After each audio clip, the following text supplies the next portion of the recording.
we've talked lots about the technicalities of STEMI and hospital procedures and policies and whatnot. And there's one of the things that we really haven't talked about. You can learn all this stuff. You can get very good at it. You can get it right most of the time. But if you hadn't got somebody who actually was a good teacher, bothered to take the time to teach you as an individual, the rest of this stuff just really, it's never going to happen for you. And at the hospital that is in our local area, the University of Virginia, about 30 years ago, they had the foresight to realize that they needed to do some education for pre-hospital providers, and they dedicated a whole section of people to actually do that. So they were quite ahead of the curve in their time. And you know, tonight as we go through things, I get in a lot of trouble in life, and tonight I'm going to get in an awful lot of trouble because we're going to recognize somebody that we all think an awful lot of and who's been there right from the very start when that program started 30-some years ago. We were talking the other night, and there's probably several thousand people who have had their initial advanced life support training through that program, and I think is not anywhere nearly well recognized for the amount of work that she's done. And it's probably the last time she'll ever talk to me. Donna Burns, here you go, stand up and be seen. There you go. We've been we're not finished with you. You got to stand back up again. We've been plotting and planning this for quite a while, and we're very appreciative of this.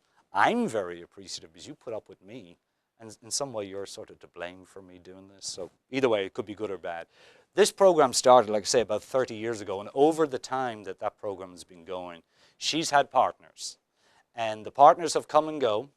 They've come and gone, should I say. But over the years, Donna has been sort of the rock that's always been in that program. The first partner I've ever met, Dana Rockwell. Stand up, Dana. Dana was the original partner that I met, and then followed by Lewis Jenkins in the back. Folks, say hi and show some appreciation for these folks here.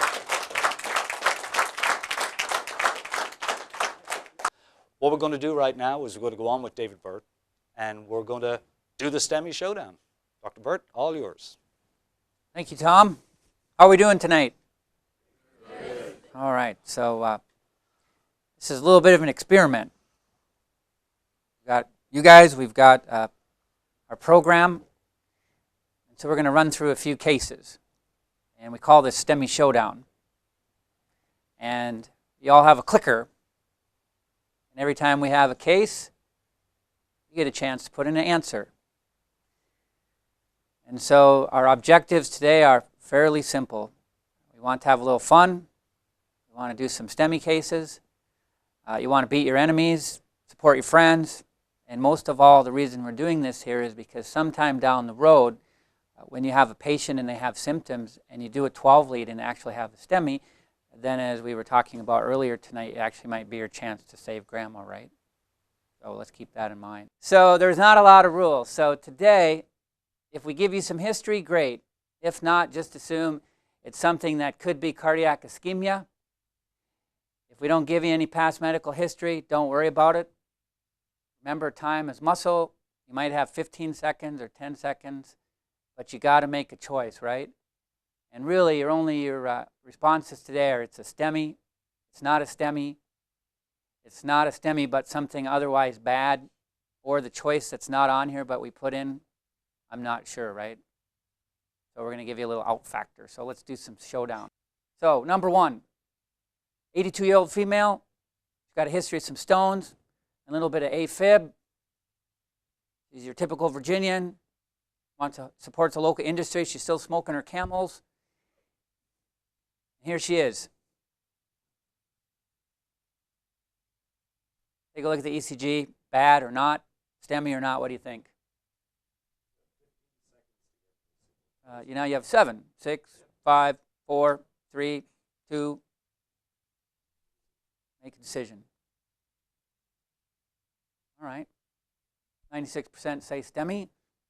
Anybody want to take a stab at where it's at? So, yeah, anterior. What part of the heart does the anterior reflect? Front. And the front of your heart, what ventricle is that? Left ventricle. So left ventricle, you don't have a left ventricle, what do you have? Yeah, you got a funeral, right? So actually this lesion at 30 days, 50% of the people who aren't treated with this will die. Case 4395, 32-year-old rigorous bike marathoner collapses while training. So what are the odds that a 32-year-old marathoner is going to have a STEMI? Maybe not over the law of averages, right? But it can happen to everyone. So this guy's out running, fit as a fiddle, you come upon the scene, and what do you got? 32. The whole thing. Yep.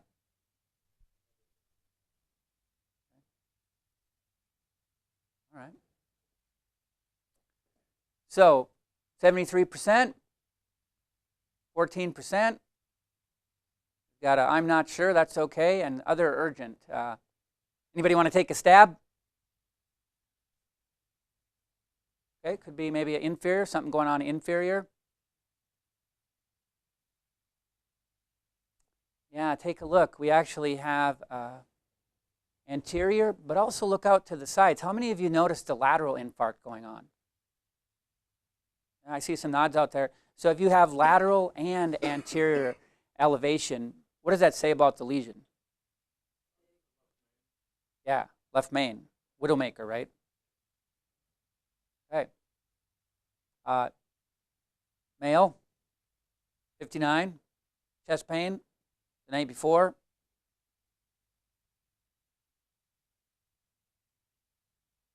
Take a look. How many 59-year-olds do you transport with chest pain? Yeah, per hour on a Friday night.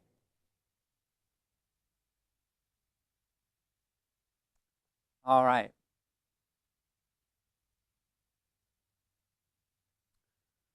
So,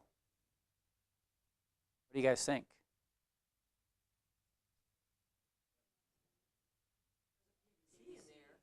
Okay, so the PVC, right? So not a STEMI. Okay. Yeah. So I set you guys up. So this is a very challenging case, right? You can see if you look over at this patient's ECG, you start to see a little bit of elevation here in one. There's a little bit in over here, and then an AVF. And then you also see a reciprocal change in AVL. Now this is actually a very early ECG on this patient, and they actually did not activate on this patient. They brought him to the ED, and guess what they did 20 minutes later in the ED? Got another 12 lead, it was worse, the patient looked bad, punched the button, it was a Sunday night, they pulled the cath team in, and the patient had 100% lesion. So here's a particular case, and we were talking, yeah, I don't think there's anybody in the room who thinks that this is a good thing to have. All right, very good.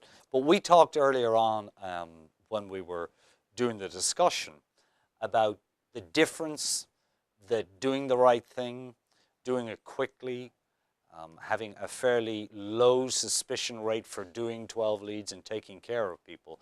And obviously this is STEMI versus no STEMI is not really the issue with this particular one. This is a patient that we all know fairly well. And this patient presents in bed, and not to put too subtle a point on it, dead as 4 o'clock yesterday. How's that for a clinical term? All right, because this is VFib. So the second case, if you'll go backwards, so to speak, is after some very prolonged aggressive resuscitation efforts. There was a lot of effort put into this. This is a case that really, honest to God, if you see them, these are the ones that you see 24, 48 hours later, they don't survive. They succumb. This patient spent an awful long time in arrest. So the interesting thing, and we promised you that we'd show you some interesting people. So if you all follow me back here a second, Sharon, stand up. This is you. You didn't know this was you, but this is you. All right. So this is Sharon Morton, who's one of our good friends that we see a lot of the time. So if you have no doubt ever that doing this right and spending some time to learn it, this is why you do it. All right. having these folks do it right, and the funny thing about it tonight is you have some of the people that actually helped you stand in the background where everybody else, Jeremy's over there behind the lights there. Do me a favor, tell me, and also the guy hiding over here and pretending he's not here at all is her husband. All right, so come on, join the crowd. If you would tell me, to the two of you, what doing this right means to you. I know you're alive, so you get that for a gimme, a freebie. Right. But it makes a huge difference. Them doing a good job. You tell me what that means. It means everything because I'm here with my family. I mean, I have my life back.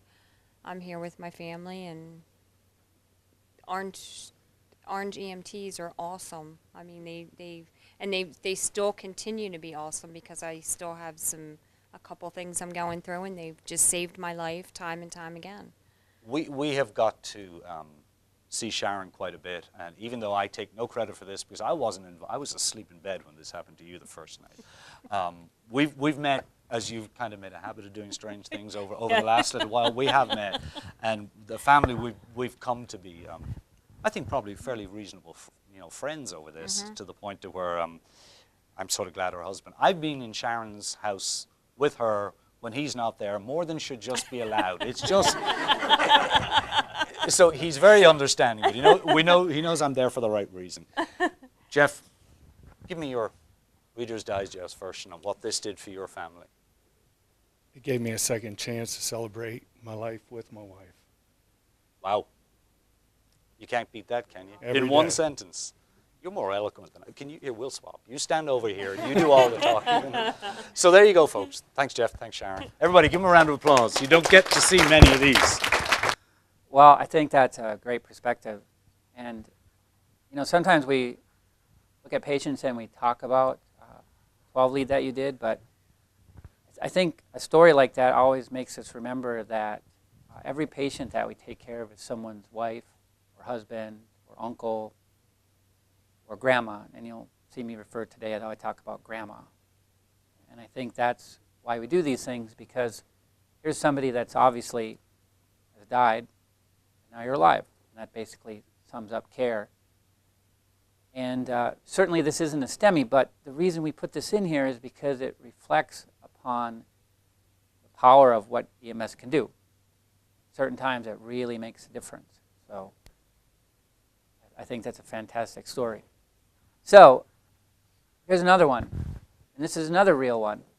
Mr. Williams, I think we have a little story about Mr. Williams. Is that right? We do indeed.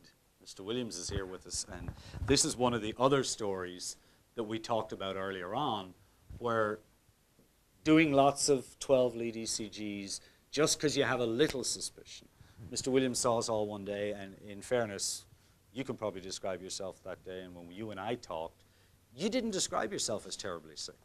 You weren't that typical ashen gray, the whole thing, and this is his 12 lead. He goes to the hospital, and he's an overachiever. He manages to have 2 cardiac arrests before he gets to the cath lab. This man's an absolute overachiever. If you would, stand up for me and give us your Reader's Digest version of the events that you have. I'll give you this. Of what happened Of what happened to you that day, Well, and what it means to you, the work that Peter and the other guys did to you. Well, did it well. I got a card from my niece up in Northern Virginia, and she said, Uncle Eddie, on the card it said, Uncle Eddie, I heard you had a heart attack. I'm glad you're still here with us. So that says it all right there. And that day, my arms hurt, my chest hurt, but it was nothing major. And I actually walked into the ambulance and got on the cart, so it wasn't anything that knocked me to my feet. I mean, off my feet. And I even went and took a shower and figured that would help. And then I got a little nauseated, and I said, I better call the ambulance. And that's what I did. And then Pete showed up, and he read it, and he says, we got to go to the hospital. So that's what we did. He's a smart guy. Oh, yeah. Smarter than your average bear. Yeah, thank you very much, yes. How's that smoking habit do it for you? I don't smoke at all anymore. Really? Heck no, I don't. Yeah, no, there you that's go. enough to do. How many did you smoke before this happened? About a pack a day. Yeah. That's, How long did it take? How long did it take you to give them up? right then and there, the Was next it, day. Was it worth it? Yeah, absolutely. You think so? Right. Absolutely. Right. So that's a cool story. This is another one of these, but it's a patient who just didn't match the textbook. You just Somebody wouldn't have picked you out and gone, oh my gosh, this man's having a heart attack. Right. Until later on, and you end up dead. Yep. Twice, overachiever. There you go. All right, my Okay. friend, thank you. Sit on down. 19 years old, heartburn in the ED. Maybe out drinking a little bit, getting worse over time. What are the odds that a 19-year-old male is going to have a heart attack? Does he have any unsavory habits like Several. cocaine? Okay. Cocaine, Well, heroin. Then my suspicion would be higher. Okay. Here's his 12 lead.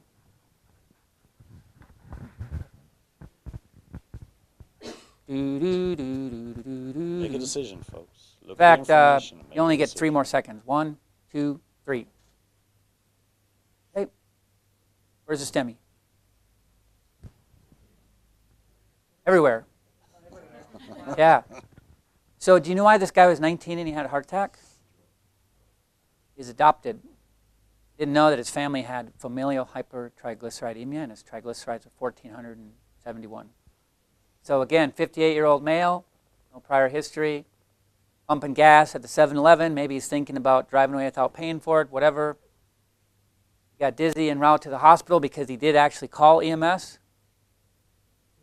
And here's his 12 lead. Everybody's pushing at the one time. There has to be consensus here. Yeah. Don't look at the top, folks. Ah. Interesting, huh? No docs in the room.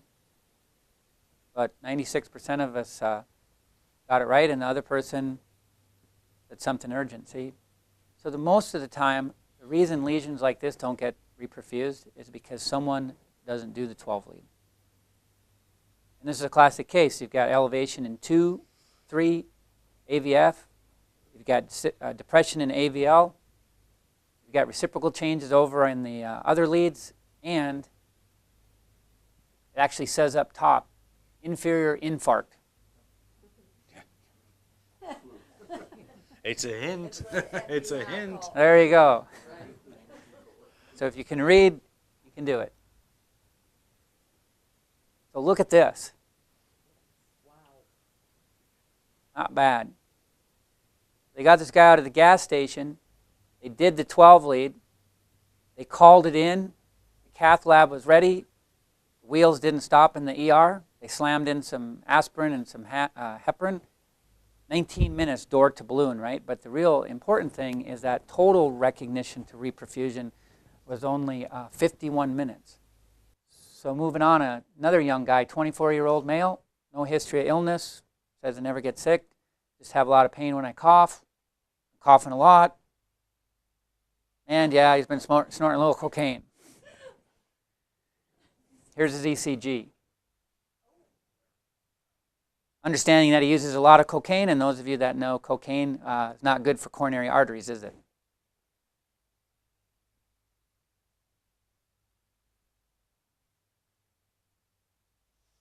This is a case that came through our ER about several months ago. So we said 2/3 STEMI, 1/3 not STEMI and other urgent. So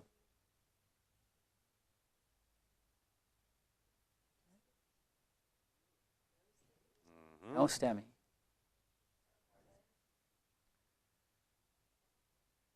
Yeah, he's got a left bundle, right? So not everything that's ST elevation is STEMI. Sometimes it's hard.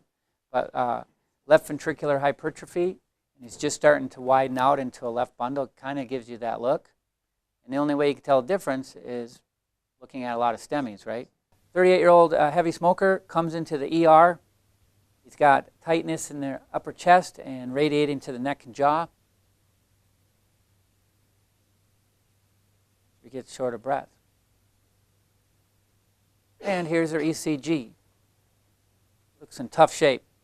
What are you going to do about it? You going to punch the cath lab button on her? You got to make a decision. You going to mix up some lytics, some Drano? Make a decision and stick with it.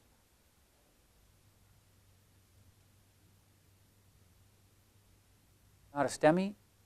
Other urgent? Okay. Half and half. So if we're not sure, what do we do? Yep.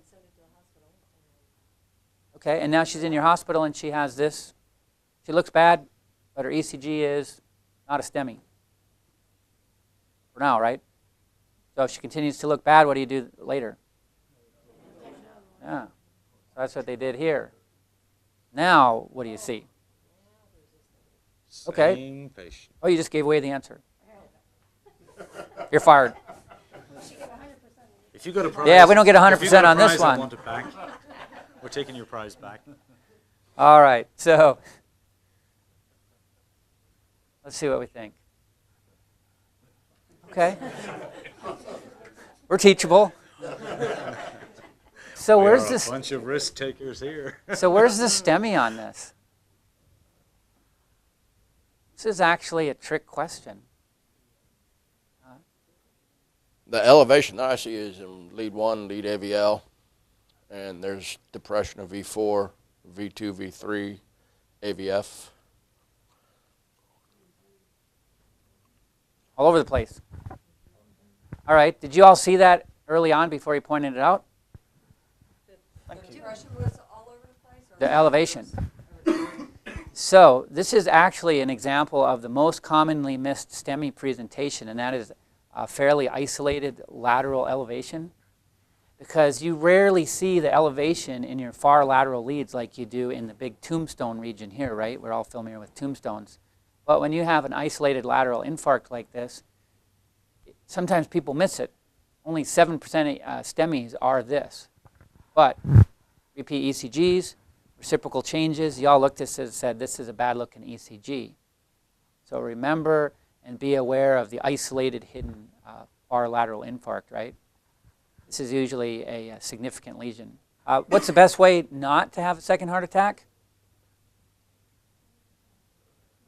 Yeah, take care of the, well, die from the first one. Yeah, that's, that is the only permanent way not to have another one. You don't get a prize for You that. get, I was going to say, you either get no prize or 3 bags. But taking care of a heart attack. Quit your smoking, treat your cholesterol, exercise. Why does exercise protect your heart? Yeah, it forces your heart not only to get stronger, but it forces it to grow new blood vessels, right? That term we used in med school, angiogenesis. A little bit of low oxygen makes your heart grow new blood vessels. So, here we talked about too many beers the night before. So much for his clean new life, but no one's perfect, right? Okay. So a 76-year-old woman living alone. How many 76-year-old women living alone do you guys pick up? Yep. Most of them get them to the hospital, and ooh, I feel weak. Weak and dizzy grandma. Right? Here's weak and dizzy grandma's ECG.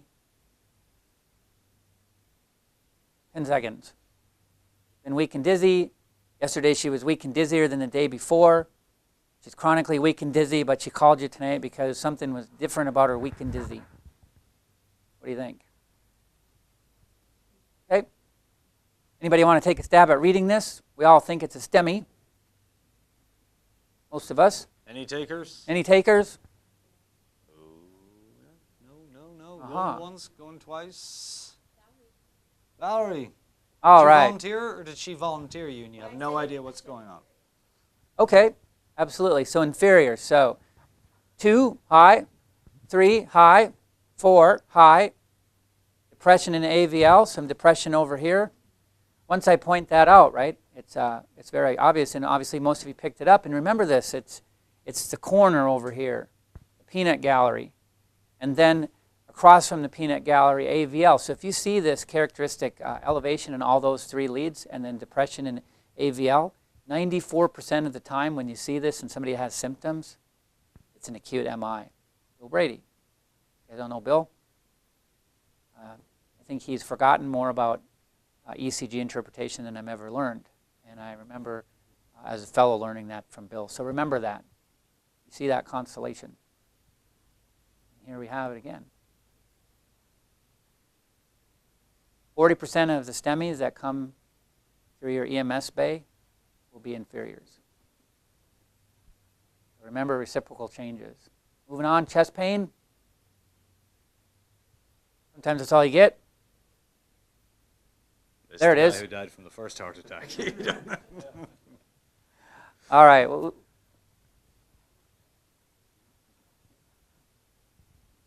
chest pain. All right. See. STEMI or not?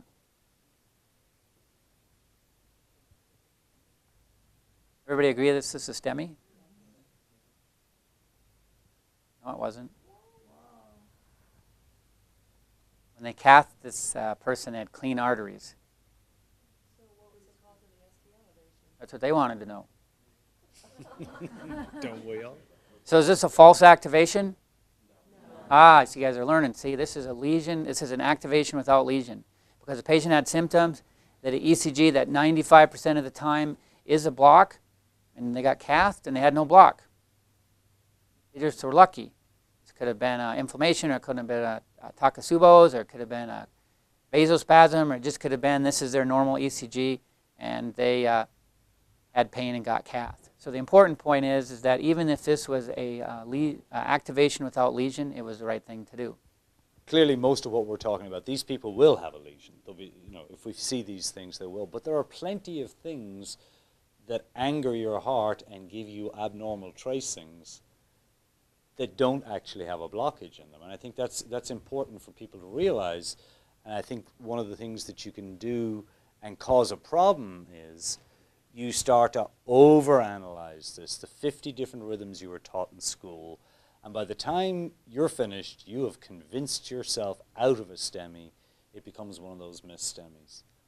If you think it's a STEMI and your gut tells you it's a STEMI or tells you there's something wrong with it, go for it. Do it. Otherwise, you're going to end up with one of the people that are missed and have a very bad outcome.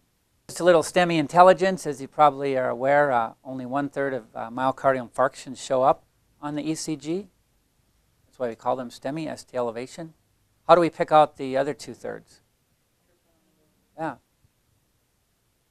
Use serial biomarkers. Just because it's not a STEMI doesn't mean they don't have an infarct. And the only way you can find out if they don't have an infarct is to bring them somewhere where they can get serial blood tests and get watched and get serial ECGs, right?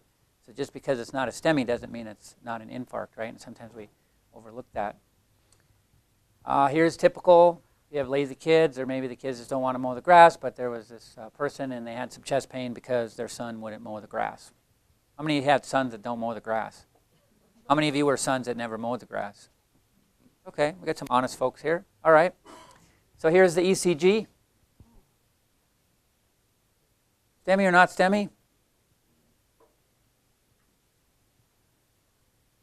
Make a decision, folks. Make a decision. All about making a decision. Mowing the grass. Son wouldn't mow the grass. Now I'm mad. Now I hurt. Here's my ECG. Okay. Yeah. So it's actually not a STEMI. It's a left bundle. So this person has cardiac disease because obviously something's widening out their conduction time, and that's how you get a left bundle. So instead of going from right through the wire, it has to go cell to cell, right? So you have an extended time of depolarization. So that's what makes this wide. We used to call new left bundles STEMIs and take them to the cath lab. We're realizing that we should be more selective. So if this patient looked really bad and you called this in and said, I've got this guy that looks bad, and he has a new left bundle, or he has a left bundle because you may not know it's new, you might end up taking this patient to the cath lab. You may call in and this patient doesn't look too bad, and they may wait and not auto-activate the cath lab, and the patient might be fine. So again, that really talks about the importance of that communication with the accepting facility, because sometimes they're really easy, and sometimes they're not. Okay, moving on. Our diagnosis is chest pain,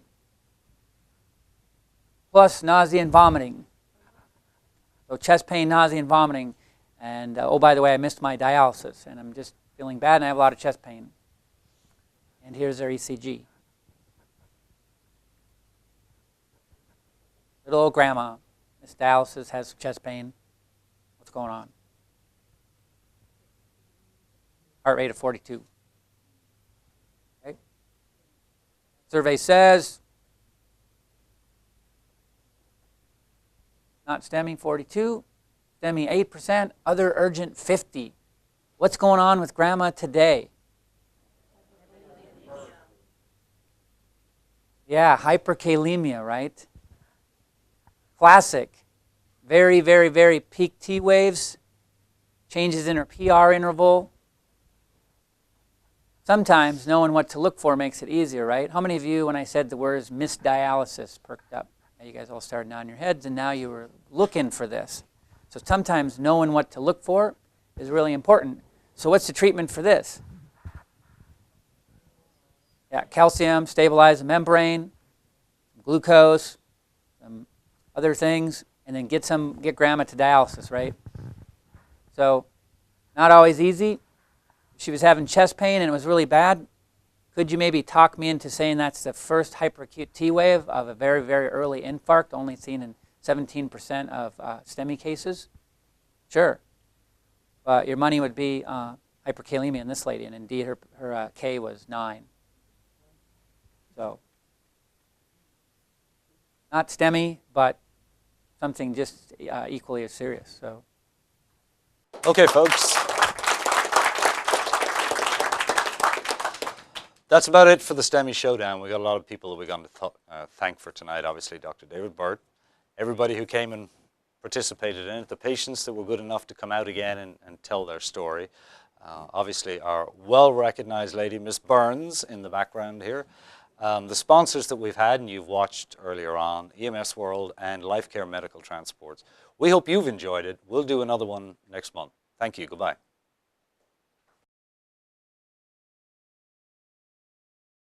So my question has to do with there are simple EKGs, simple STEMIs to be able to pick up, but when you have something like a left bundle branch block where it's wider and you have your paced rhythms, is there a simple way for us to be able to tell if there's actually a STEMI going on during the left bundle branch or a paced rhythm? So there are various interpretive rules out there, and we used to think that if you had a new onset left bundle, that until recently the guidelines actually were to call that a STEMI analog.